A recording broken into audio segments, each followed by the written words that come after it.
இப்போ முதல்ல இப்போ வந்து மக்களுக்கு குறை இருக்குது. நீங்கள் வந்து கேஸ் அனுப்புறீங்க, யூனிஃபார்ம் இல்லை, வேலைக்கு அது இது கராஸ் இல்லை, கணக்கு இது பண்ணுறது இல்லை, உள்ளே கொண்டு வந்து அதை ஓப்பன் பண்ணி அதை டெஸ்ட் பண்ணி அனுப்புகிறாங்க. சில பேர் இந்த டெலிவரி பாய்ஸ் பண்ணுறதில்லை, வெளியே வச்சு பண்ணி அந்த குறைகள் இருக்குதான். அதை தான் நான் உங்களுக்கு மறுபடியும் சொல்கிறேன். கேஸ் சிலிண்டர் நீங்கள் அனுப்பும்போது யாராவது டெலிவரி பாய்ஸ் இருக்காங்களோ அவங்க அங்கிட்ட நீங்கள் சொல்லணும் யூனிஃபார்ம் போட்டுப்பாங்க, ஐடி கையில் இருக்கவங்க அவங்ககிட்ட கேட்டு பயப்படலாம். ஆனால் எங்ககிட்ட சொல்கிறாங்க நீங்கள் ஒரு இப்போ இன்னும் வந்து இந்த டெலிவரி பாய்ஸ் பணம் வாங்கிட்டு தான் இருக்காங்க. 50 ரூபா 60 ரூபா.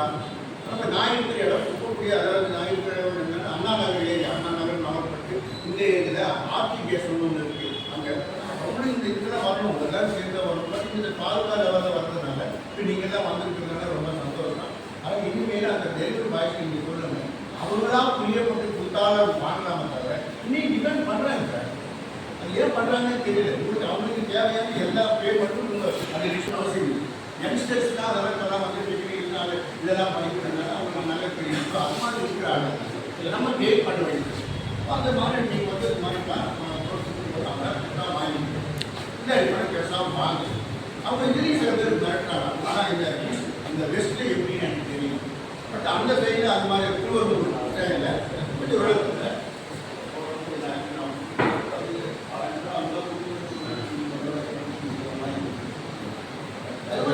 பண்ணாமல் உங்களுக்கு கம்ப்ளைண்ட் வந்து நீங்கள் டைம் சரி அவங்க அந்த மாதிரி ஏதாவது வந்தால் இதிலே நீங்கள் வந்து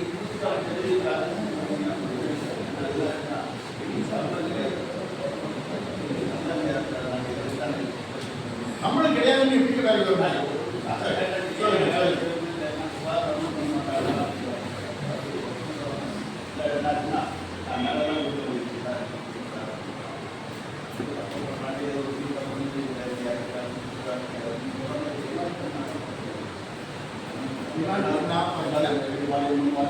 டிமாண்ட் பண்ணுறவங்க அந்த எந்த கேஸ் சைனிங்ஸ்னா அவங்களுக்கு கண்டிப்பாக அவங்க ஃபோன் ரிப்போர்ட் பண்ணணும். இந்த மாதிரி